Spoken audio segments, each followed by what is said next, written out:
कितने मिनट हुए बताते रहे।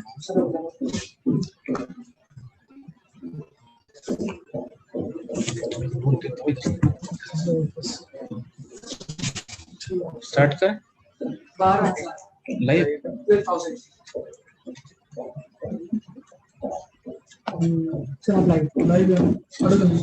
आज हमारे साथ इस YouTube सत्र में जुड़े हुए सभी शिक्षकों का, सभी अन्य सदस्यों का स्वागत है।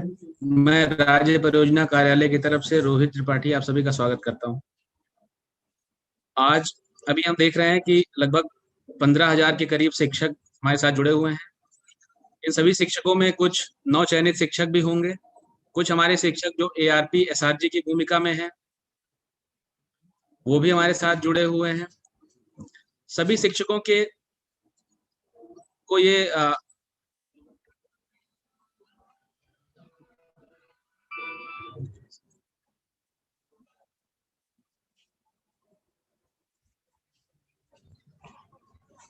आप सभी को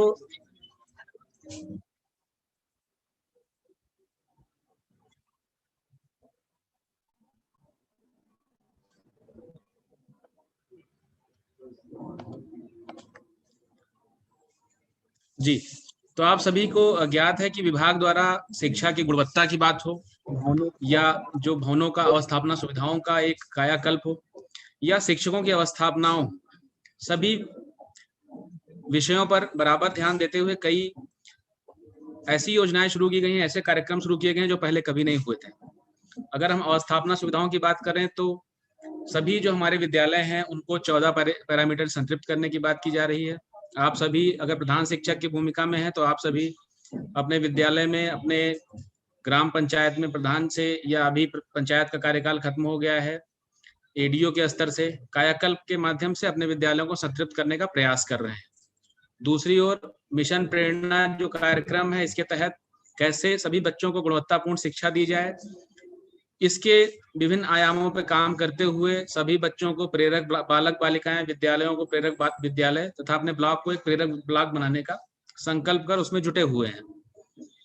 तीसरा जो बहुत महत्वपूर्ण अंग है जो आपसे सीधी तरह संबंधित है वो आपकी अवस्थापनाएं, आपके जो एस्टेब्लिशमेंट की चीजें हैं, आपका वेतन आहरण, आपकी छुट्टियां, आपकी सेवा पुस्तिकाएं, आपके एरियर, तो ये एक जो बहुत महत्वपूर्ण आपसे संबंधित विषय है, इस पे विभाग की एक संवेदनशील नजर है और इसी के अनुरूप मानव संपदा पोर्टल अडॉप्ट किया गया है, अंगीकृत किया गया है।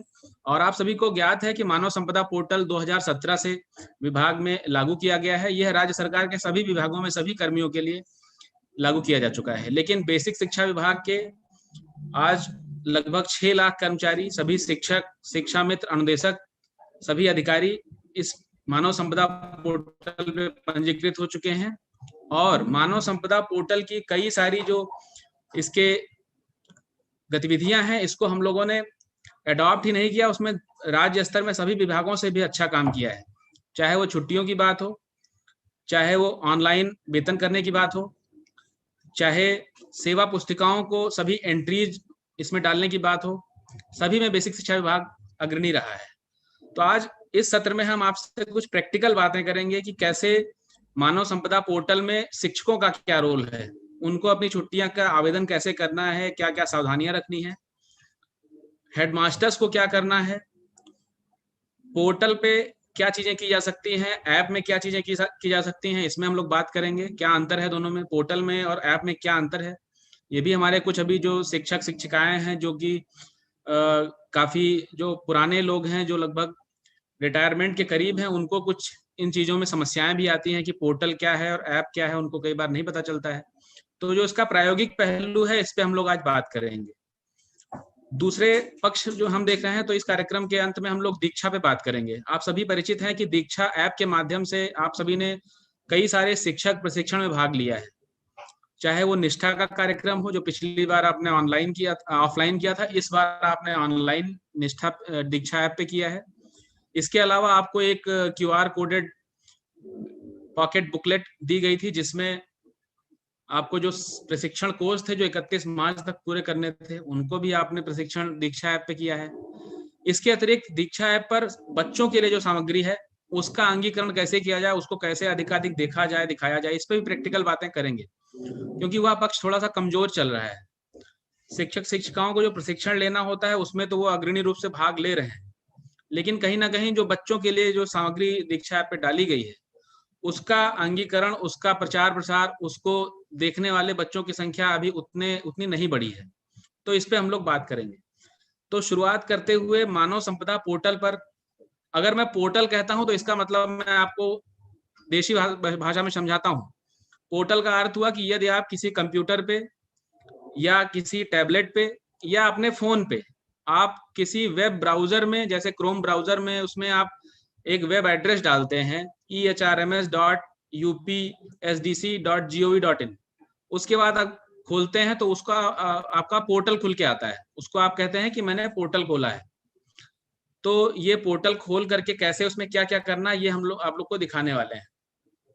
तो इसमें हम लोग एक लॉगिन करेंगे। सबसे पहले हम लोग मानव संपदा पोर्टल ऑनलाइन खोलते हैं। मानव संपदा पोर्टल खोलने के लिए आप सभी शिक्षकों को, आपको EHRMS आईडी आपको दी गई है। आप सभी को अपनी EHRMS आईडी जब प्राप्त हुई थी उसके बाद आपने एक पासवर्ड भी बनाया था। इसमें पासवर्ड के भूल जाने पर या गायब हो जाने पर भी सुविधा दी गई है, आप फॉरगेट पासवर्ड करके अपना नया पासवर्ड भी आप बना सकते हैं। तो इसमें सबसे पहले आपको ehrms.upsdc.gov.in टाइप करना है और खोलना है। इसको आप टाइप करेंगे और खोलेंगे तो आपका पेज खुल जाएगा। इसमें आपको 4 चीजें इसमें भरनी है। सबसे पहला आपको अपना डिपार्टमेंट सेलेक्ट करना है, जो कि बेसिक एजुकेशन हुआ। यूजर आईडी आपकी जो मानव संपदा आईडी है यानी EHRMS कोड वो है, वो डालेंगे। इसके बाद आपने जो अपना पासवर्ड डाला हुआ है, आपने अपना पासवर्ड याद किया हुआ है, वो डालेंगे। कैप्चा कोड डालेंगे। पासवर्ड के बारे में मैंने जैसा पहले कहा कि अगर आप पासवर्ड ना भूल जाते हैं तो आप फॉरगेट पासवर्ड का ऑप्शन यूज करते हुए आपके रजिस्टर्ड ईमेल एड्रेस पे या आपके रजिस्टर्ड मोबाइल नंबर पे मैसेज के माध्यम से आपको भेज दिया जाता है। पोर्टल पे हम लोगों ने लॉगिन किया। पोर्टल पे लॉगिन आपको ये बताना यहाँ पे आवश्यक है कि हम ये जो छुट्टियों वाली बात है, ये हम एम स्थापना ऐप से भी छुट्टी आवेदन कर सकते हैं, लेकिन ऐप पर अभी कुछ सीमित फंक्शन ही दिए गए हैं। ऐप के माध्यम से कुछ चीजें हैं जो आप नहीं कर सकते हैं, वो हम लोग बात करेंगे क्रमवार ढंग से। सबसे पहले हम बात करते हैं कि पोर्टल पे आप क्या क्या चीजें कर सकते हैं। तो आपने जैसे ही अपना लॉगिन किया, किसी शिक्षक ने, मान लीजिए ऋषि टंडन नाम के शिक्षक हैं, उन्होंने लॉगिन किया हुआ है, ये अपर प्राइमरी स्कूल के शिक्षक हैं। तो इन्होंने जब लॉगिन किया तो ये पेज दिखता है। अब इसमें आप देख सकते हैं कि 5 इनफैक्ट 6 चीजें दिख रही हैं। एक होम बना हुआ है घर जैसा आकार का, उसके बगल में एक जनरल लिखा हुआ है, उसके बाद लीव मॉड्यूल, फिर ट्रांसफर मॉड्यूल, ACR APR, उसके बाद आपको पेरोल लिखा हुआ है, फिर आपको सर्विस बुक लिखा हुआ है। तो हम लोग बारी बारी से देखेंगे कि इसमें क्या क्या है और इसमें आपका क्या रोल है, आपको क्या क्या करना है। ये बहुत ही महत्वपूर्ण है, क्योंकि कई बार यहाँ से निर्देश राज्य स्तर से बेसिक शिक्षा अधिकारियों को भेजे जाते हैं, वो खंड शिक्षा अधिकारियों को भेजते हैं, फिर कहीं ना कहीं जाकर के आपको इन निर्देशों मिलने में काफी डिले होता है या कई बार निर्देश प्राप्त भी नहीं होते हैं। इसीलिए यह राज्य का प्रयास है कि डायरेक्टली शिक्षकों से बात की जाए और उनको सब बताया जाए कि उनको क्या करना है, उनकी क्या भूमिका है। तो अगर जनरल में बात करें तो अपडेट पासवर्ड का पहला विकल्प है, जिसके माध्यम से आप सभी लोग अपना पासवर्ड जो है वो अपडेट कर सकते हैं, रीसेट कर सकते हैं। कभी अपना पासवर्ड आपको लगता है कि कई मेरा पासवर्ड और लोग जान चुके हैं, मैं इसको बदलना चाहता हूं, इसको आप यहाँ से अपना अपडेट कर सकते हैं। तो इसमें आप सभी ने इसको देखा होगा, ट्राई कर सकते हैं। इसमें करंट पासवर्ड आपको डालना होगा, जो अभी आपका एग्जिस्टिंग पासवर्ड है वो। दूसरा, नया पासवर्ड आपको बना सकते हैं। इसमें आप नया पासवर्ड बनाने में कुछ आपको ध्यान रखना पड़ेगा, उसमें एक कैपिटल लेटर भी होना चाहिए, कुछ संख्याएं होनी चाहिए, वो आप ध्यान रखते हुए नया पासवर्ड बनाएंगे। नया पासवर्ड कंफर्म करेंगे, इसमें एक कैप्चा कोड डालेंगे, फिर आप सेव कर देंगे। तो इस तरीके से आप अपना पासवर्ड बदल सकते हैं। दूसरी बात जो जनरल में आपकी आती है वो अपडेट कॉन्टैक्ट डिटेल्स। जैसे कुछ आपके जो डिटेल्स हैं, विवरण है, वो आप अपने द्वारा ही बदल सकते हैं। कुछ जो विवरण है उनके लिए आप विभाग पर आश्रित हैं, आप करेंगे उनके स्तर से बदलाव। लेकिन कुछ बदलाव जो कॉन्टैक्ट डिटेल आपसे संपर्क से संबंधित है वो आप कर सकते हैं, वो देख सकते हैं आप जैसे नाम में आप चेंज करने जाएंगे तो आपका नाम संभवतः चेंज नहीं होगा, वो आप चेंज नहीं कर सकते हैं, लेकिन अपना फ़ोन नंबर आप इसमें एडिट कर सकते हैं, नया फ़ोन नंबर आप डाल सकते हैं। मोबाइल नंबर अगर मान लीजिए आपको बदलना है या ईमेल आईडी बदलनी है तो यहाँ से आप बदल सकते हैं, इसके लिए आप किसी पर निर्भर नहीं हैं। और ये एक ऐसी सुविधा है जिसका उपयोग आपको करना है। अगर आपका फ़ोन नंबर इसमें दिखाया हुआ उससे अलग है तो, या ईमेल आईडी इसमें दिखाई हुई है उससे अलग है, तो आप ये ज़रूर अपना अपडेट कर लेंगे, क्योंकि विभाग के पास आपकी यही सूचना रहती है और विभाग के पास जो आपकी सूचना है वो बहुत महत्वपूर्ण है। कोई भी आपको आप तक विभाग पहुँचना चाहेगा तो इसी के माध्यम से पहुँचेगा। तीसरी बात जो आती है जनरल में, वो अपडेट रिपोर्टिंग ऑफिसर। ये एक बहुत महत्वपूर्ण कदम है आप सभी शिक्षकों के लिए। तो हमारे जो जितने भी शिक्षक हैं, शिक्षा मित्र हैं, अनुदेशक हैं, इनके लिए बहुत ही महत्वपूर्ण एक कदम है कि अपना रिपोर्टिंग ऑफिसर कैसे बनाएं, किसको बनाएं। तो जितने भी हमारे हेड मास्टर्स हैं या अभी इंचार्ज हैं, भले उनका प्रमोशन नहीं हुआ लेकिन इंचार्ज की भूमिका में है, तो उनके लिए ये आदेश या निर्देश रहेगा कि वो खंड शिक्षा अधिकारी को अपना रिपोर्टिंग ऑफिसर बनाएंगे। जितने भी हेड हैं, मैं रिपीट कर देता हूं, जितने भी हेड हैं या उनका प्रमोशन भले ही हेडमास्टर पे नहीं हुआ लेकिन वो इंचार्ज हैं अपने विद्यालयों के, तो वो खंड शिक्षा अधिकारियों को अपना रिपोर्टिंग ऑफिसर बनाएंगे। इसके अतिरिक्त जितने सहायक शिक्षक हैं, शिक्षा मित्र हैं, अनुदेशक हैं, वो अपने विद्यालय के हेडमास्टर को या इंचार्ज को अपना रिपोर्टिंग ऑफिसर बनाएंगे। अब जो संविलियन विद्यालयों का अगर बात करें, जहां पे विद्यालय संविलियन हुआ है, तो वहां पे इफेक्टिव प्रिंसिपल जो हैं, जो प्राइमरी और जूनियर का संविलियन हुआ है, तो संभवतः अधिकतर केस में जो जूनियर के हेडमास्टर हैं वह प्रभावी वहां पे नोडल हैं, हेड हैं, तो उनको आप अपना रिपोर्टिंग ऑफिसर बनाएंगे। अभी रिपोर्टिंग ऑफिसर का देखिए प्रयोग, यूज कहाँ कहाँ आएगा। रिपोर्टिंग ऑफिसर का जो उपयोग है वो आप जब कोई भी छुट्टी लेते हैं उस केस में आता है। छुट्टी के बाद आप अपनी जब लौट के आते हैं और आप पुनः ज्वाइन करना चाहते हैं, तब भी रिपोर्टिंग ऑफिसर का रोल आता है। इसके अलावा विभाग द्वारा कुछ परफॉर्मेंस इंडिकेटर बनाए गए हैं, तो वो परफॉर्मेंस इंडिकेटर भी जब आप भरेंगे तो वो आपके रिपोर्टिंग ऑफिसर के माध्यम से ही बीएसए स्तर को प्रेषित किया जाएगा। इसीलिए रिपोर्टिंग ऑफिसर का चयन करना, या अगर आपने पहले चयन किया हुआ है तो उनको बदलना आप यहाँ से कर सकते हैं। यहाँ पे देखेंगे ऐड अ रिपोर्टिंग ऑफिसर में आप एक रिपोर्टिंग ऑफिसर ऐड कर सकते हैं। दो तरीके हैं इसके। यदि आप सहायक शिक्षक हैं तो अपने आप हेडमास्टर को रिपोर्टिंग ऑफिसर बनाना चाहेंगे, उसके लिए दो तरीके हैं, या तो उनका मानव संपदा कोड आप जानते हो या उनका नाम से आप सर्च कर सकते हैं। उसके पहले है कि आप सर्विसेज सेलेक्ट करेंगे, ऑनलाइन सर्विसेज। ऑनलाइन सर्विसेज में देखते हैं क्या क्या है। ऑनलाइन सर्विसेज में लीव है, ट्रांसफर है, एनुअल प्रॉपर्टी राइट है, एनओसी है। तो इन सभी चीजों के लिए आपको रिपोर्टिंग ऑफिसर सेलेक्ट करना है। तो अभी मैंने जो बात की थी कि सहायक शिक्षक अपने हेडमास्टर को करेंगे, हेडमास्टर खंड शिक्षा अधिकारी को करेंगे, वह लीव के संदर्भ में है, क्योंकि अभी यहाँ पे प्रभावी जो चीज है वो लीव है। तो आप लीव के लिए रिपोर्टिंग ऑफिसर सेलेक्ट करेंगे। सहायक शिक्षक जो है वो हेडमास्टर को और हेडमास्टर खंड शिक्षा अधिकारियों को रिपोर्टिंग ऑफिसर चयनित कर लेंगे। तो रिपोर्टिंग ऑफिसर दो तरीके से कर सकते हैं, या आप नाम डाल करके या उनका EHRMS कोड डाल करके आप अपडेट कर सकते हैं। इसके बाद आप नीचे लिस्ट ऑफ रिपोर्टिंग ऑफिसर में आप ये भी दे सकते हैं कि आपका रिपोर्टिंग ऑफिसर कौन पड़ा हुआ है, वो आप देख सकते हैं, यहाँ से दिख जाएगा। चौथी बात, अब जनरल में फिर से हम लौट के आएंगे। जनरल में जो चौथी बात है, इमूवेबल प्रॉपर्टी राइट है, इस पे अभी आपको कुछ नहीं करना है। पांचवा जो बिंदु है वो आपके लिए बहुत महत्वपूर्ण है। पांचवा जो बिंदु है आपके लिए, कई बार इस पे निर्देश भेजे गए हैं जनपद स्तर पर कि सभी शिक्षकों को, सभी शिक्षा मित्रों को, सभी कर्मियों को उनके अर्हता संबंधी सभी अभिलेख अपलोड करने हैं मानव संपदा पोर्टल पर। कई बार इसकी मुहिम चलाई गई है, कई बार मिशन मोड में इस पे आपके ब्लॉक स्तर से आपको बुलाया भी गया होगा, आपको एक अभियान के रूप में सभी के अभिलेख अपलोड कराए गए थे।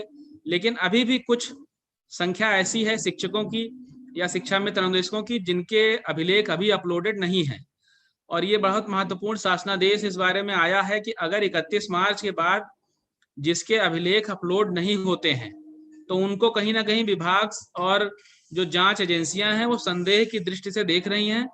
उनको फर्जी टीचर की श्रेणी में रखते हुए उनके विरुद्ध जांच व अन्य विधिक कार्यवाही संस्थित की जाएगी। तो इसमें आपके पास आपके लॉगिन पर ही ये सुविधा दी गई है। आप इस पे अंदर जब क्लिक करेंगे व्यू एंड अपलोड डॉक्यूमेंट्स, तो इसमें आप जाएंगे, आप इसमें सबसे पहले तो देखेंगे कि आपके कौन कौन से डॉक्यूमेंट ऑलरेडी अपलोडेड हैं। नीचे व्यू अपलोडेड डॉक्यूमेंट्स पे आप क्लिक करेंगे तो आप देख सकते हैं कि जो 11-12 कई सारे जो फील्ड्स हैं उसमें डॉक्यूमेंट आपने कौन से पहले ही अपलोडेड कर रखे हैं वो यहाँ दिख जाएंगे।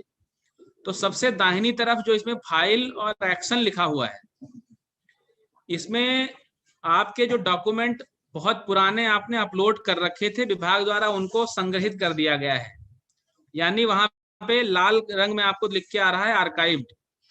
तो आर्काइव्ड का मतलब ये हुआ कि आपका डॉक्यूमेंट अपलोडेड है, आपको कुछ नहीं करना है, वह विभाग द्वारा एक संग्रहित करके उसको अलग रखा गया है। तो इसमें आपको कोई इसमें कार्य नहीं करना है।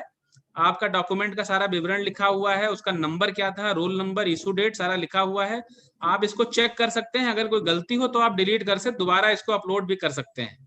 लेकिन अगर आपने अपलोड कर रखा है, आपके सारे विवरण सही हैं, तो आपको इसमें कुछ करने की जरूरत नहीं है।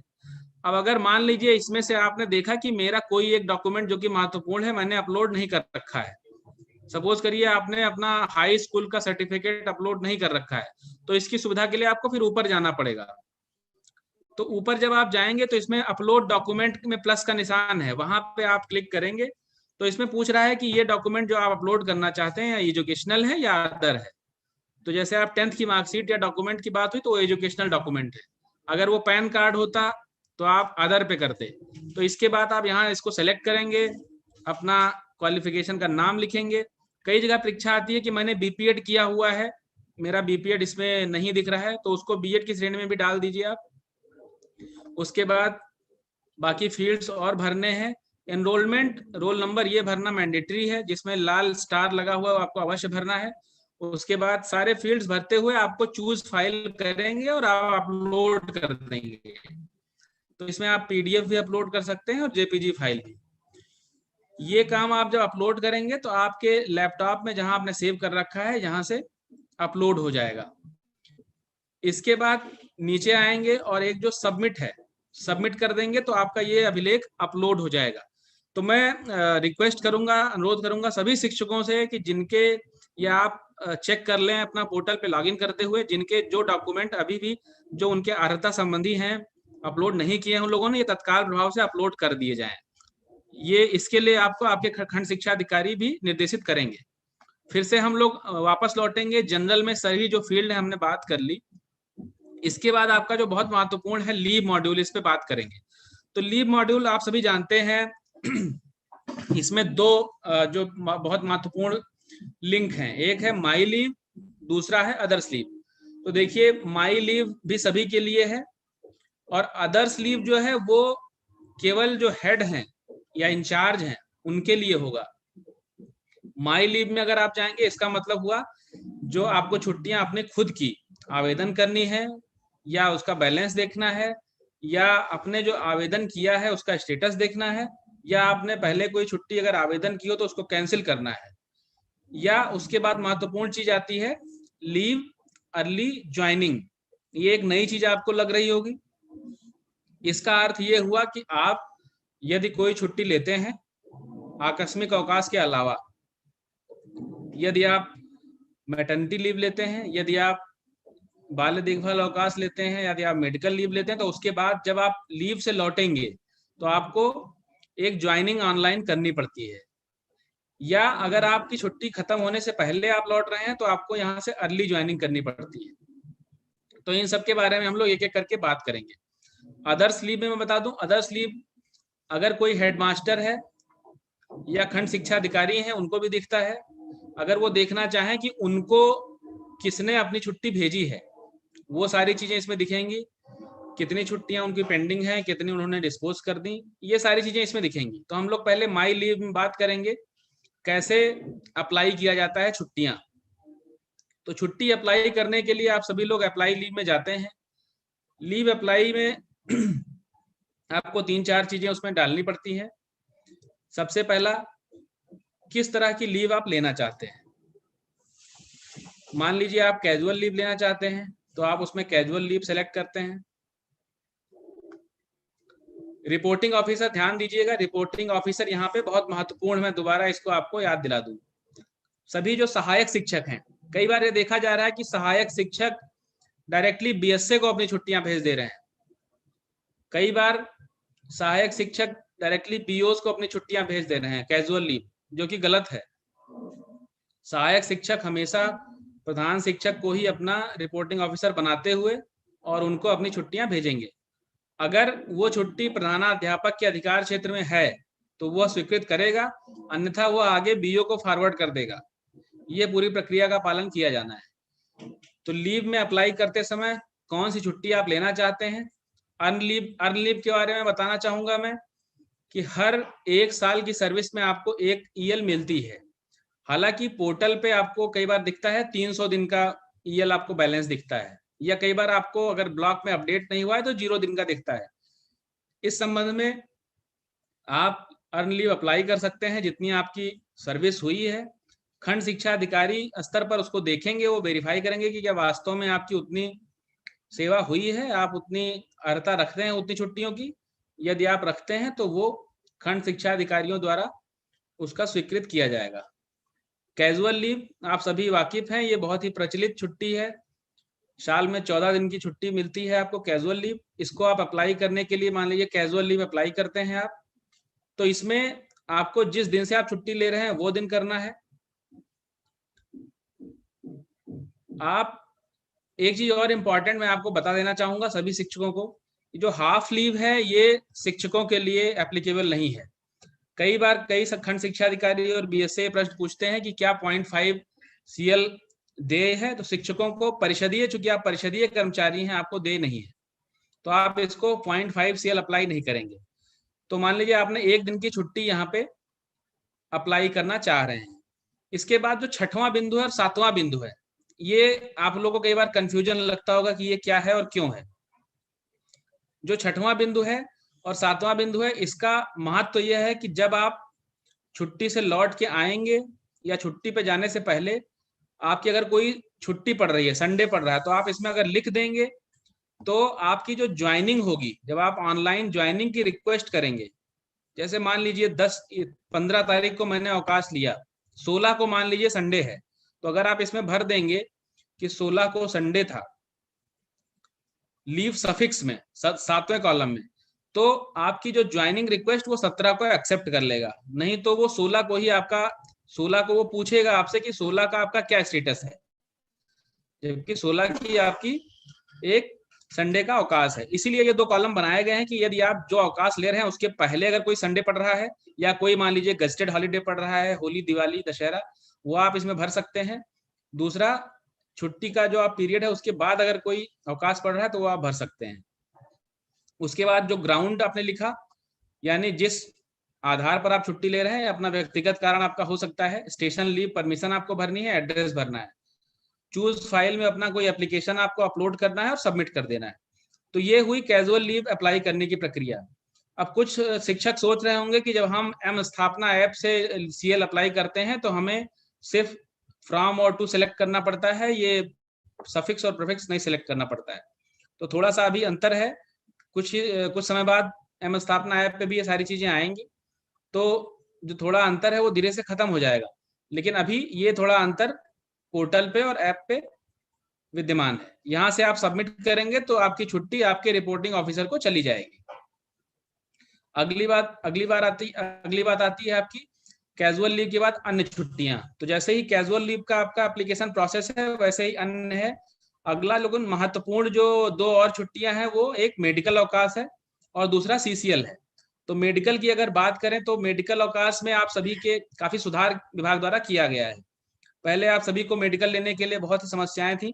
आप सभी को मेडिकल जब आप लेते थे तो आप एप्लीकेशन आप बीआरसी पे आपको भिजवाना पड़ता था किसी माध्यम से, आप कई बार नहीं जा सकते थे। उसके बाद आपका वेतन रुकता था। जब आप 30 दिन बाद या 45 दिन बाद या 15 दिन बाद दोबारा ज्वाइन करते थे तो आपको वेतन लगवाने के लिए चक्कर काटने पड़ते थे। वो प्रक्रिया काफी हद तक समाप्त की गई है। अभी आप मेडिकल अवकाश फुल पे लीव अगर आप अप्लाई करते हैं उसमें लेकिन शर्त है, आप मेडिकल लीव अप्लाई करेंगे अपना आवेदन पत्र और डॉक्टर का प्रेस्क्रिप्शन लेटर के साथ। जैसे ही मान लीजिए आपने 15 दिन का मेडिकल लीव अप्लाई कर दिया, तो आपके खंड शिक्षा अधिकारी की जिम्मेदारी होगी कि वो आपकी मेडिकल लीव स्वीकृत कर दें। अगर आप 42 दिन से कम की छुट्टी लेते हैं तो वो खंड शिक्षा अधिकारी के स्तर की है। अगर आप इससे अधिक, तो वो खंड शिक्षा अधिकारी द्वारा बीएसए को फॉरवर्ड की जाती है। ये छुट्टी खंड शिक्षा अधिकारी स्वीकृत कर देंगे। उसके बाद 15 दिन बाद जब आप स्वस्थ होकर आते हैं वापस, तो आपकी जिम्मेदारी होती है कि आप मानव संपदा पोर्टल से ऑनलाइन ज्वाइनिंग भी करें। ये बहुत ही महत्वपूर्ण है, कई शिक्षकों को अभी इसकी जानकारी नहीं है, इसके अभाव में वो बहुत परेशान हो रहे हैं। अगर आप मेडिकल, सीसीएल, मैटरनिटी से वापस लौटते हैं तो आपको मानव संपदा पोर्टल के माध्यम से ऑनलाइन ज्वाइनिंग करना अनिवार्य है। ऑनलाइन ज्वाइनिंग में आपको फिटनेस सर्टिफिकेट अपलोड करना है। जो फिटनेस सर्टिफिकेट आप पहले फिजिकल फॉर्म में देते थे बीआरसी पे, वो फिटनेस सर्टिफिकेट आपको अब ऑनलाइन ज्वाइनिंग में अपलोड करना है। अभी थोड़ी देर बाद हम लोग ऑनलाइन ज्वाइनिंग आपको दिखाएंगे कैसे करना है। ऑनलाइन ज्वाइनिंग अगर आप नहीं करते हैं तो आप अगली बार मानव संपदा पोर्टल पे छुट्टियां नहीं ले पाएंगे। तो ये आपको मेडिकल लीव का एक प्रोसीजर है, सेम चीजें हैं, प्रीफिक्स, सफिक्स, स्टेशन लीव। इसमें जो अटैचमेंट आपको दिखाना है, attached upload attachment, point number 11, इसमें आपको अपना आवेदन तथा जो डॉक्टर ने आपको प्रेस्क्राइब किया हुआ है वो आप इसमें चूज फाइल करते हुए अपलोड कर देंगे। दोनों का कंबाइन एक पीडीएफ बनाते हुए इसमें आपको अपलोड किया जाना है। तो आपका मेडिकल और सीसीएल इसी तरीके से अप्लाई होगा। ये आप ध्यान रखिए कि आप सीसीएल जब अप्लाई करते हैं तो उसमें जो रिक्वायर्ड डॉक्यूमेंट है आप सभी को जानकारी है, नहीं तो अपने ब्लॉक स्तर पे पता कर लें आपको उसमें किस आधार पर छुट्टी ले रहे हैं, बच्चे की तबीयत या एग्जाम, उसका डॉक्यूमेंट भी लगाना होता है, अन्यथा वो आपका रिजेक्ट कर देते हैं। इसके बाद हम लोग इसमें छुट्टी जब लेने के बाद ज्वाइनिंग की बात आती है, इसको हम लोग दिखाएंगे।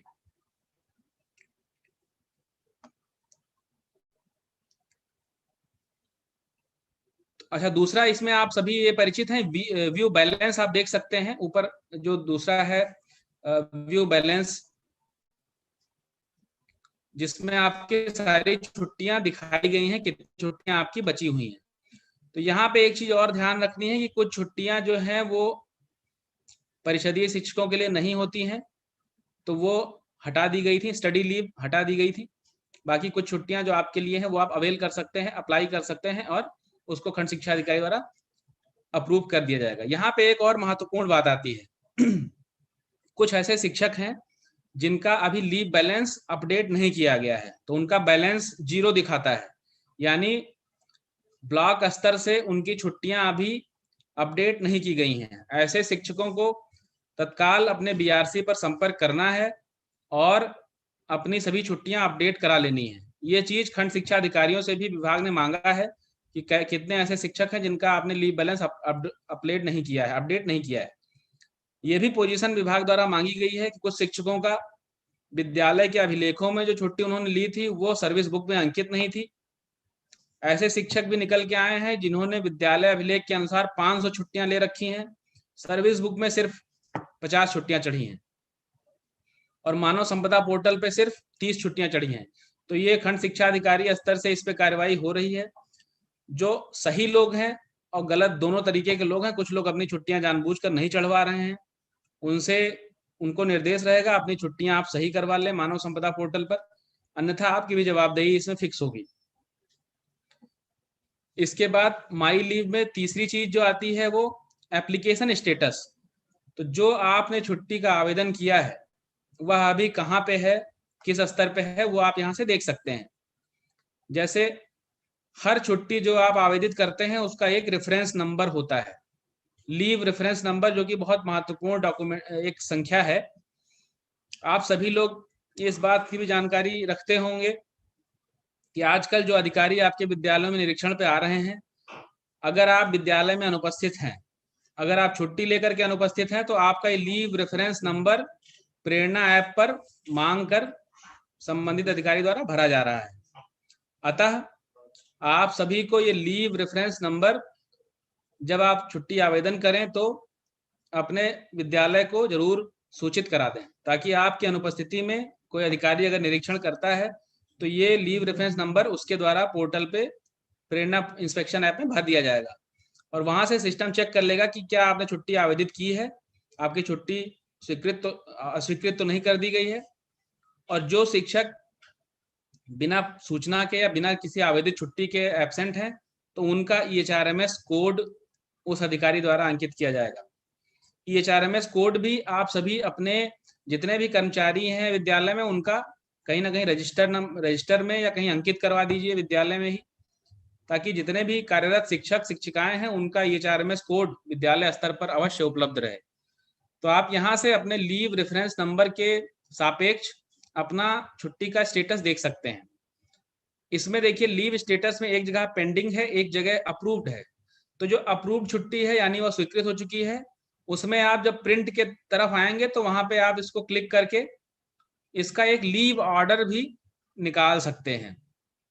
तो ये एक महत्वपूर्ण दस्तावेज है। जो छुट्टी आपको स्वीकृत हुई है उसका एक लीव ऑर्डर भी यहाँ से आप प्रिंट कर सकते हैं, रख सकते हैं फिजिकल फॉर्म में भी। अब यहाँ पे कई लीव ऑर्डर हम लोगों ने देखे हैं जो कि गलत हैं। कई बार कतिपय शिक्षक अपने हेडमास्टर को ही CCL अप्लाई कर देते हैं और उनके हेडमास्टर अनजाने में उनके CCL भी स्वीकृत कर देते हैं। तो ये सिस्टम उसके अलाउ कर देता है, सिस्टम नहीं रोकता है, लेकिन इसको आपको देखना है। आपके जो अधिकार हैं आप उन्हीं का क्रियान्वयन करेंगे।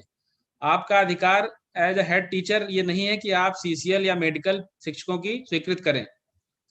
ऐसी छुट्टियां आपको अपने खंड शिक्षा अधिकारी को फॉरवर्ड करनी है, अग्रसारित करनी है, वो इस पे कार्रवाई करेंगे या BSA को भेजेंगे।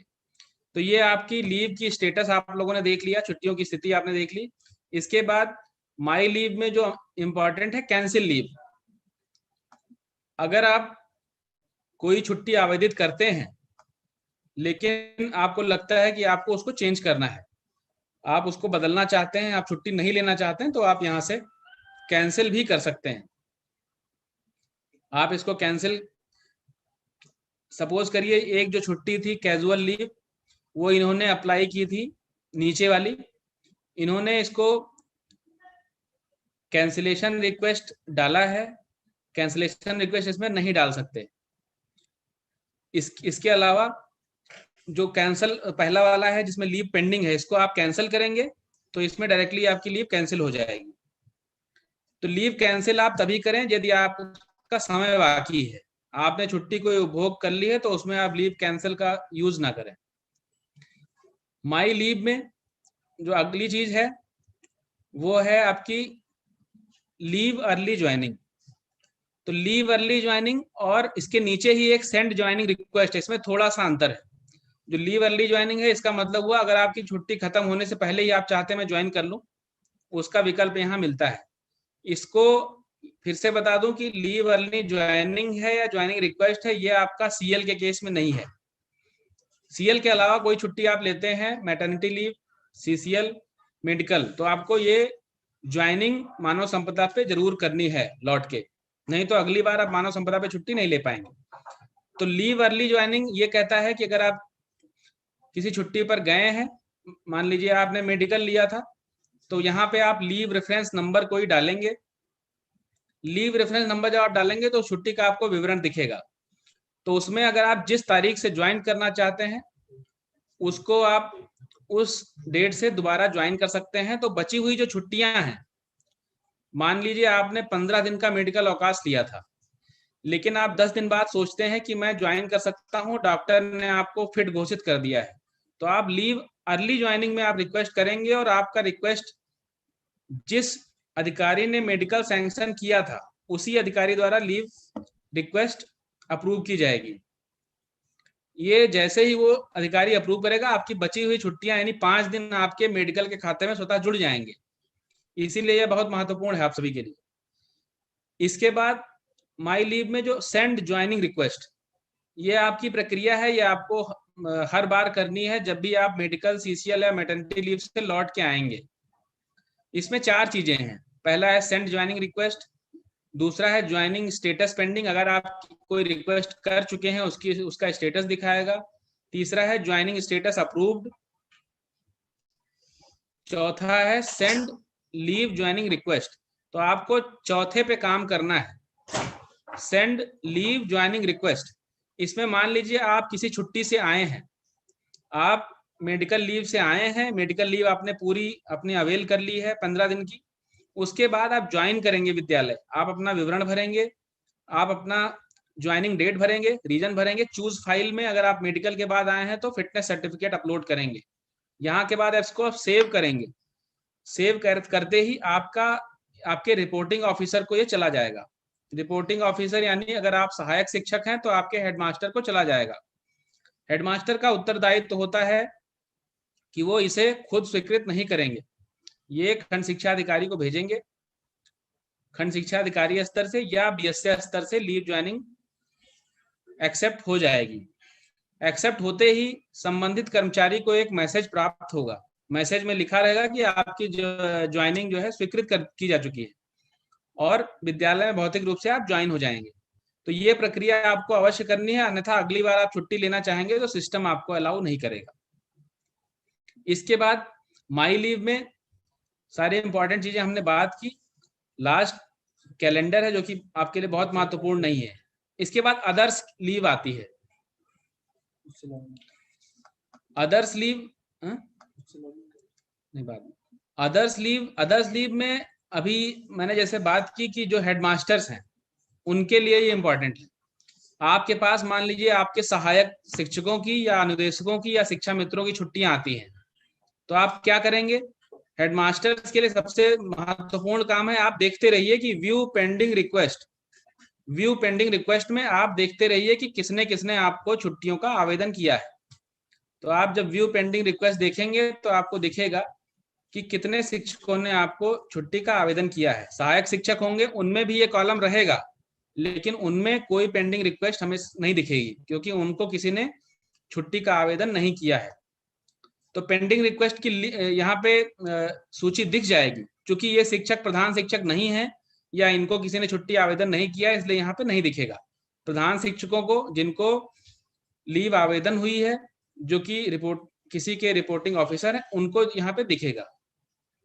अदर्स लीव में और चीज अगले बिंदु की तरफ हम लोग बढ़ते हैं, डिस्पोज लीव। तो डिस्पोज लीव में भी आपको जितनी छुट्टियां आपने निस्तारित की हैं, जिनको आपने स्वीकृत कर दिया है या अस्वीकृत कर दिया है, वो सारी सूची इसमें आपको डिस्पोज लीव में दिख जाएगी।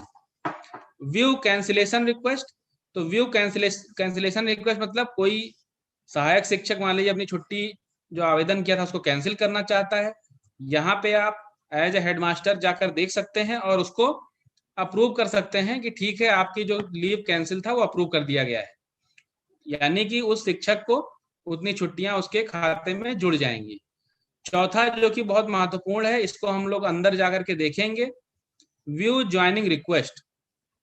व्यू ज्वाइनिंग रिक्वेस्ट में क्या है, यदि कोई शिक्षक अपने हेडमास्टर को ज्वाइनिंग रिक्वेस्ट भेजता है कि मैं छुट्टी से आ गया हूं, मुझे ज्वाइन कराइए, तो यहाँ पे दिखता है पेंडिंग रिक्वेस्ट में दिखेगा नाम जो कर्मचारी भेजता है, कौन सी छुट्टी ली थी, लीव रेफरेंस नंबर क्या था उस छुट्टी का, कब उसने अप्लाई किया था, कितने दिन का था, ये सारी चीजें डॉक्यूमेंट इसमें दिखेगा।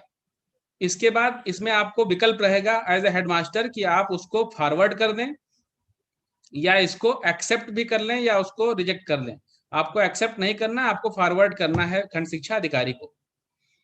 अगर आप देखते हैं कि डॉक्यूमेंट उसमें अपलोड नहीं है फिटनेस, तो आप इसमें रिजेक्ट भी कर सकते हैं, एक स्तर पहले ही आप इसमें रिजेक्ट कर सकते हैं। तो ये हमने लीव मॉड्यूल के बारे में बहुत ही डिटेल में बात की। अब 4 चीजें और हैं, इनके बारे में संक्षिप्त रूप से बात करने के बाद हम लोग ऐप में देखेंगे कि ऐप में क्या इसमें अंतर आता है। उसमें पहली चीज है पेरोल मॉड्यूल। पेरोल मॉड्यूल आप सभी ने नाम सुना होगा, इसका शासनादेश निर्गत हो गया है। पेरोल मॉड्यूल में विद्यालय स्तर पे जो आपकी भूमिका है, हम लोग सिर्फ उसके बारे में बात करेंगे। पेरोल मॉड्यूल पे आप जब जाएंगे, इसमें 2 आपको विकल्प दिखेंगे, बेसिक एजुकेशन और सैलरी स्लिप। तो सैलरी स्लिप आपका ऐसे शिक्षकों को दिखेगा जिनके यहाँ पेरोल मॉड्यूल लागू हो गया है, जैसे लखनऊ, बाराबंकी, या कुछ अन्य जनपद भी हैं, एटा, फिरोजाबाद, ऐसे जनपदों में जहां पेरोल मॉड्यूल लागू हो गया है, वहां पे जब वो सैलरी स्लिप पे क्लिक करेंगे तो इनकी सैलरी, जैसे ये शिक्षक जिनका हमने लॉगिन किया है ये संभवतः बाराबंकी के हैं, तो इनकी सैलरी स्लिप इस पे संभवतः दिख पाएगी। सैलरी स्लिप आपको दिखेगी, उसमें आपका बेसिक पे, आपका टोटल नेट पे सारे डिडक्शंस सभी दिख जाएंगे। तो इसमें विद्यालय स्तर पर आपकी क्या भूमिका रहने वाली है, हम लोग इसकी बात भी करेंगे। आपका जो पावना आप हर महीने की 20 तारीख के बाद भरकर ब्लॉक स्तर पे भेजते हैं, उसको ऑनलाइन कर दिया गया है, वो मानव संपदा पोर्टल के माध्यम से ही भेजा जाना है। तो सैलरी स्लिप अगर हम देखना चाहें, ये फरवरी के 2021 की सैलरी स्लिप अगर हम देखना चाहेंगे तो इनकी, इन शिक्षक की यहाँ से देखी जा सकती है। ये सुविधा सिर्फ उन्हीं ब्लॉक या उन्हीं जनपदों में है जहां पर पेरोल मॉड्यूल लागू कर दिया गया है, लेकिन इसी महीने या अगले महीने के अंत तक सभी पूरे प्रदेश में सभी जगह ये पेरोल मॉड्यूल लागू किया जाना है। तो आपकी भी सैलरी स्लिप आप देख पाएंगे, अपने पोर्टल पे डाउनलोड कर पाएंगे, और ऐप एम स्थापना ऐप पे भी ये सुविधा दी गई है। इसके बाद पेरोल मॉड्यूल में आपकी क्या भूमिका है, हम इसकी बात करेंगे। विद्यालय स्तर से ऑनलाइन पावना आपको कैसे भेजना है। सबसे पहले आप बेसिक एजुकेशन में जा करके अटेंडेंस पे जाएंगे, तो अटेंडेंस पे आप जब क्लिक करेंगे, जो भी जितने भी शिक्षक हैं उस विद्यालय में, कोई भी इस पे क्लिक कर सकता है। अभी चूंकि ये मॉड्यूल 21 से 25 तारीख तक ही सक्रिय रहता है, तो अभी सक्रिय नहीं है, लेकिन आप 21 से 25 तक जब इसमें जाएंगे तो आपको सभी कर्मचारियों के नाम दिखेंगे उस विद्यालय के, और उनकी उपस्थिति का विवरण दिखेगा या अनुपस्थिति का विवरण दिखेगा। तो ध्यान देने योग्य बात यह है कि विद्यालय का कोई भी शिक्षक ये अटेंडेंस भेज सकता है बीआरसी पर। मान लीजिए कहीं हेडमास्टर को भेजने में तकनीकी समस्या आ रही है, तो वहां पे सहायक शिक्षक भी भेज सकता है, सहायक शिक्षक भेज सकता है, लेकिन शर्त यह है कि एक विद्यालय से एक ही कोई कर्मचारी इसको भेज सकता है। तो जैसे ही सभी कर्मचारियों का अटेंडेंस विवरण आप भेज देंगे, पावना यानी ऑनलाइन भेज देंगे, वैसे ही पे की कैलकुलेशन या प्रक्रिया ब्लॉक स्तर से शुरू हो जाएगी। इसके बाद एक महत्वपूर्ण और निर्देश यहां से गया था आप सभी के लिए कि आप सभी अपना एसीआर यानी परफॉर्मेंस के जो पॉइंट्स हैं, इंडिकेटर्स, वो आप कैसे भरेंगे। तो यहाँ पे ट्रांसफर मॉड्यूल में जो पहला बिंदु है परफॉर्मेंस इंडिकेटर्स, इसमें आप जाएंगे। इसके बाद fill performance indicator self assessment, आप सभी को यहाँ पे जाना है। यहाँ पे आप इस पे क्लिक करेंगे तो जितने बिंदु हैं आपके परफॉर्मेंस असेसमेंट के, वो सभी आपको दिखने लगेंगे। ये सभी बिंदु आपको पत्र द्वारा पहले ही सूचित किए जा चुके हैं। इसमें कायाकल्प से संबंधित अगर हेडमास्टर की बात करें तो उसमें कायाकल्प से संतृप्त विद्यालय है, उस पर बिंदु निर्धारित किए गए हैं। यदि हम निष्ठा प्रशिक्षण की बात करें तो उसके कोई बिंदु हैं। यदि हम आधारशिला क्रियान्वयन की बात करें, उसको आपने अगर क्रियान्वयन किया हुआ है तो उसके अंक हैं, तो वो आपको भरना है। ये आपको दिखने लग जाएगा 1-2 दिन में। आपको ये काम 31 मार्च तक पूरा करना है। पूरा करने के बाद ध्यान रखिए, आपने जो अपना रिपोर्टिंग ऑफिसर सेलेक्ट किया है, आपका रिपोर्टिंग ऑफिसर आपका खंड शिक्षा अधिकारी है, इसमें आप इसको भेज देंगे और वो आगे बीएसए को भेज देंगे। इसके बाद जो आप इंपॉर्टेंट एक चीज है पोर्टल पे, वो है सर्विस बुक। तो सर्विस बुक आप सभी लोग जानते हैं, आपकी एक भौतिक सेवा पुस्तिका भी होती है जो कि बीआरसी पर रहती है, और ये मानव संपदा की सेवा पुस्तिका है, तो उसके सारे विवरण इस पे आने हैं। या आपको देखना है, या आपकी जिम्मेदारी है कि हमारे सारे सेवा विवरण हमारी इस मानव संपदा की सेवा पुस्तिका पे चढ़े हुए हैं कि नहीं। तो आप यहाँ से सर्विस बुक में जा करके इसको डाउनलोड करेंगे। ये आपकी जिम्मेदारी है कि आप अपनी सेवा पुस्तिका के सभी विवरण इसमें देख लेंगे। सबसे पहला इसमें जो कॉलम है वो पर्सनल इंफॉर्मेशन का है, तो इसमें अपने व्यक्तिगत विवरण आप देख लेंगे, आपका नाम सही है नहीं, आपका डेट ऑफ बर्थ सही है कि नहीं, आपकी रिटायरमेंट डेट सही है कि नहीं, नहीं सही है तो आप बीआरसी पर इसको सही करवा लेंगे। दूसरा आता है एड्रेस डिटेल, तीसरा अगेन ज्वाइनिंग डिटेल, चौथा जो कि बहुत महत्वपूर्ण है आपके डॉक्यूमेंट का पूरा विवरण, पांचवा ट्रेनिंग, छठवां फैमिली डिटेल्स, सातवां ज्वाइनिंग। आप देख रहे हैं कि सेक्शन एफ के नीचे ज्वाइनिंग लिखा हुआ है, तो सभी शिक्षक ध्यान दें, ये बहुत महत्वपूर्ण है, खासकर जो हमारे अंतर जनपदीय स्थानांतरित शिक्षक हैं उनके लिए बहुत महत्वपूर्ण है ये, कि जिस जनपद से वो स्थानांतरित होकर के आए हैं क्या इसमें चढ़ा हुआ है या नहीं, जिस जनपद पे आए हैं क्या इसमें चढ़ा हुआ है या नहीं, नहीं चढ़ा है तो अविलंब आप अपने बीआरसी पर संपर्क कर इसको चढ़वा लेंगे। जितने भी शिक्षक हैं उनकी पुरानी जो पहली नियुक्ति है वो इस पे चढ़ी है कि नहीं, उसका ऑर्डर नंबर इसमें चढ़ा है कि नहीं, ये सारी चीजें आप देख करके, अगर नहीं है तो अपने बीआरसी पर संपर्क करके इसको सही करवा लेंगे। इसके बाद इसमें एम्प्लॉयज की सारी डिटेल्स, जो आपको कभी कोई दंड मिला होगा वो भी इसमें बीआरसी स्तर पे वो भर देंगे। इसीलिए अब आप लोग ये ध्यान रखें, आगे से कोई अगर आपके खिलाफ कोई विभागीय कार्यवाही होती है, सस्पेंड होते हैं आप, कोई शस्ति मिलती है, तो मानव संपदा की सेवा पुस्तिका पे वो चीज चढ़ जाएगी। इसीलिए आप प्रयास करें ऐसी कोई असहज स्थिति आपके साथ ना उत्पन्न हो। सेवा पुस्तिकाओं की बात करने के बाद हम लोग मानव संपदा का जो एम स्थापना ऐप है उस पे देख सकते हैं कि कैसे एम स्थापना ऐप पे कुछ सुविधाएं जो कि पोर्टल से कम है, हालांकि वो आप कैसे उनका उपभोग कर सकते हैं।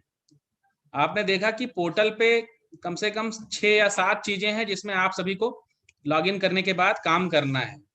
इसकी कुछ सुविधाएं आपको ऐप पर दे दी गई हैं। आप सभी जानते हैं कि मोबाइल ऐप जो एम स्थापना नाम से है एंड्रॉयड प्लेटफॉर्म पे है, लगभग सभी ने उसको एक बार अपने डाउनलोड करने के बाद अपना विवरण भर दिया होगा, लॉगिन आईडी पासवर्ड भर दिया होगा, उसके बाद आपको हर बार लॉगिन आईडी पासवर्ड भरने की जरूरत नहीं पड़ती है।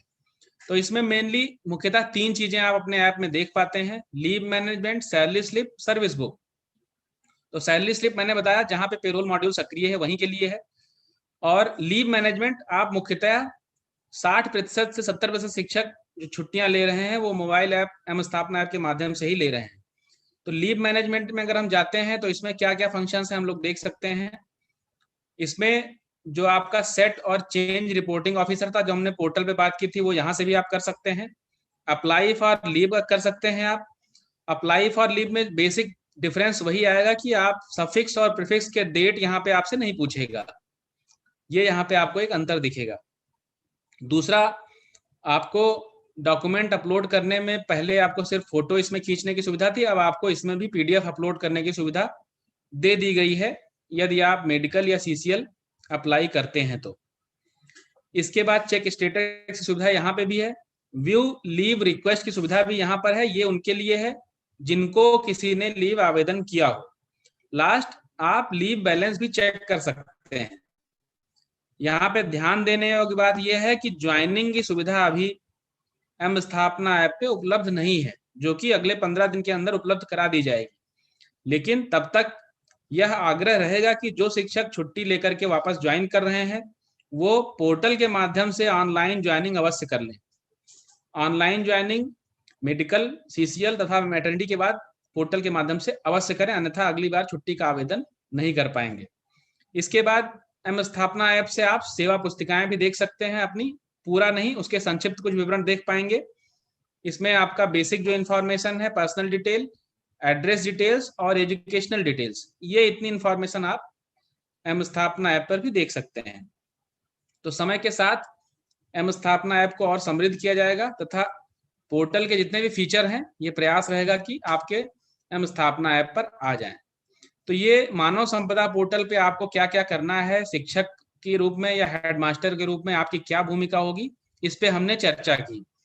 आशा है कि आप सभी शिक्षक जो आज हमारे साथ जुड़े हुए हैं ये बातें अपने सहकर्मियों से भी साझा करेंगे जो आज हमारे साथ नहीं जुड़े हुए हैं, ताकि मानव संपदा पोर्टल के बारे में एक जन जागृति, सभी शिक्षक जागृत हों, सभी शिक्षकों को इसकी जो गतिविधियां हैं इनको गहराई से इनको पता चल जाए और उसको वो अपनाएं, अंगीकृत करें। अन्यथा आप अनावश्यक ही शोषण के शिकार होंगे। आपको कोई विवरण आपको सही करने के लिए जो आप सही कर सकते हैं, फोन का अपना डिटेल उसके लिए भी आपसे कोई धन उगाही भी करेगा। आप अनावश्यक रूप से परेशान होंगे, बीआरसी के चक्कर लगाएंगे। तो आप जागरूक रहिए, आप सूचनाएं रखिए, आपको काफी मदद मिलेगी। विभाग सभी व्यवस्थाओं को काफी पारदर्शी एवं सभी अधिकारियों को जवाबदेह बनाने की दिशा में कार्य कर रहा है। हम स्थापना ऐप के बाद जो हमारा अगला आज का एजेंडा बिंदु था वो दीक्षा ऐप के बारे में है। आप सभी जानते हैं कि मिशन प्रेरणा के अंतर्गत जितने भी गतिविधियां आयोजित की गई हैं, चाहे वो प्रेरणा लक्ष्य सूची तालिकाओं का अंगीकरण या हस्त पुस्तिकाओं का लागू किया जाना, या जो हमारे समृद्ध मॉड्यूल है, आधारशिला क्रियान्वयन संदर्शिका है, इन सभी का अनुप्रयोग। इसके साथ साथ कहीं ना कहीं दीक्षा ऐप का भी नाम आपको हर बार सुनाई पड़ता है। तो दीक्षा ऐप में मैं आज का ही अपडेट आपको बताता हूं कि माननीय मुख्यमंत्री जी ने एक दीक्षा ऐप में एक पुस्तिका का विमोचन भी किया है, ये आप देख सकते हैं।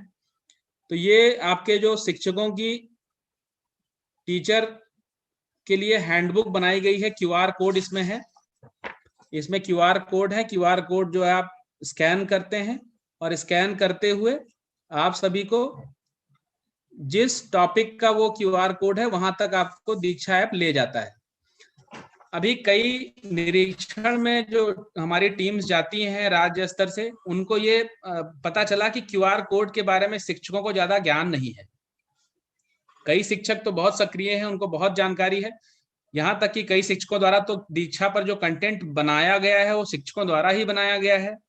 कई शिक्षक हमारे अपना यूट्यूब चैनल भी चलाते हैं, लेकिन कुछ शिक्षक अभी भी ऐसे हैं जिनको दीक्षा ऐप के बारे में जानकारी सिर्फ इतनी है कि वो अपने निष्ठा प्रशिक्षण जिन्होंने इस पे किया है।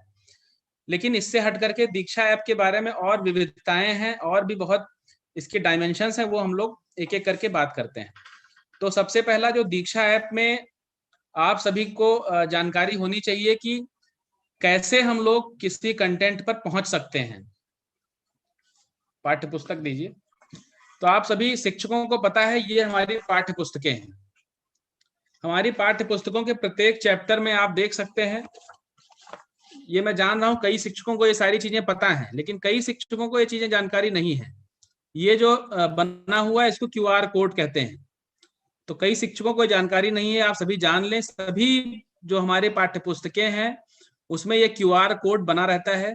इसका क्यूआर कोड का प्रयोग यही है कि इसको दीक्षा ऐप का स्कैनर जो है उससे आप स्कैन जब करेंगे तो इस पाठ से संबंधित जो हमारा पाठ है, जो हमारे कलरव कक्षा 4 का जो पहला चैप्टर है, हे जग के स्वामी, तो जब आप इस क्यूआर कोड को स्कैन करते हैं तो दीक्षा पर जो इस पाठ से संबंधित सामग्री है वो अपने आप चल जाती है। इसको हम आपको दिखाएंगे। तो ये दीक्षा ऐप का जो सामग्री है उसको प्राप्त करने का एक तरीका है। दीक्षा स्कैनर से हमने जब स्कैन किया तो यहां से आप पहुंच करके उसको चला सकते हैं।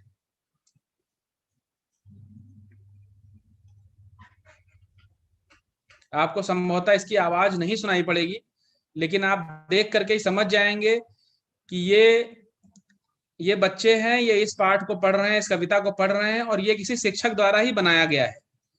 तो अभी आप सभी लोग इसका मैक्सिमम यूज करना शुरू करिए। कई सामग्रियां जो हैं बहुत आपके जो डाइट के लेक्चरर्स हैं उनके द्वारा बनाया गया है। आपको कुछ आवाज भी बैकग्राउंड से आ रही होगी। तो इसमें आप सभी को यही करना है कि दीक्षा ऐप के माध्यम से जो बच्चे हैं उनको ऐसे जो कंटेंट हैं आप दिखा सकते हैं। कुछ हमारे जो कक्षा 6, 7, 8 के जो वीडियोस हैं, जो पाठ्य पुस्तकें हैं, संबंधित कंटेंट आप ऐसे लेंगे जिससे आप सीख भी सकते हैं।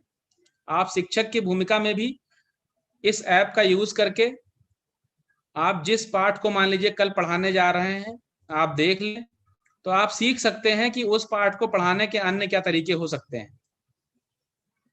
तो दीक्षा ऐप पर जो कंटेंट उपलब्ध है उसको देखने का एक तरीका क्यूआर कोड स्कैन से हुआ।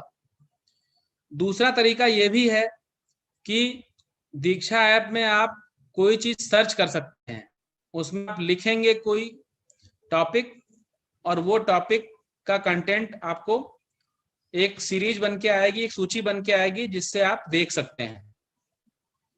तीसरा तरीका, आप अपना राज्य चयनित कर लें, किस कक्षा की आप पाठ्यपुस्तकें देखना चाहते हैं वो आप सिलेक्ट कर लें, किस विषय में आप देखना चाहते हैं वो सिलेक्ट कर लें, तो आपको उस विषय में कितने कंटेंट हैं वो आपको एक सूची दिख जाएगी। उस सूची में आप जो कंटेंट देखना चाहते हैं आप उसको सिलेक्ट कर सकते हैं।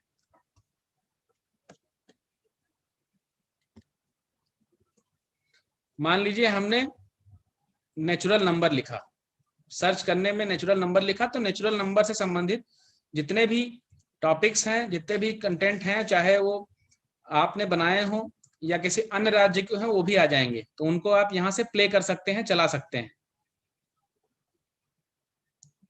इसके अलावा ये नेचुरल नंबर से संबंधित एक कंटेंट है जो प्ले हो रहा है। तो दीक्षा में आप ये ना समझें कि वो सिर्फ बच्चों के लिए है, क्योंकि दीक्षा ऐप के जो कंटेंट बनाए गए हैं वो शिक्षकों द्वारा ही बनाए गए हैं। तो आप उनको देख करके एज ए टीचर भी समझ सकते हैं कि किसी पाठ को पढ़ाने के और क्या क्या तरीके हो सकते हैं, किसी नई चीज को सिखाने के लिए और क्या रोचक ढंग आप अपना सकते हैं, यह आपके लिए भी फायदेमंद है। इसी प्रयास में आप सभी को निर्देश भी दिया गया था कि सभी शिक्षक 10 अभिभावकों को भी दीक्षा ऐप डाउनलोड कराएंगे, उसका भी आपको अनुपालन करना है। और सभी शिक्षकों, सभी अभिभावकों को जिनके पास एंड्रॉइड फोन है, जिनके पास नहीं है कोई बात नहीं है, जिन अभिभावकों के पास एंड्रॉइड ऐप है उनको दीक्षा ऐप डाउनलोड कराना है और उनको प्रेरित करना है कि घर पर बच्चे जो अफोर्ड कर सकते हैं वो दीक्षा ऐप के माध्यम से पाठ्य पुस्तकों में जो QR कोड है उसको स्कैन करके और घर पर स्वाध्याय कैसे करेंगे ये उनको सिखाना है।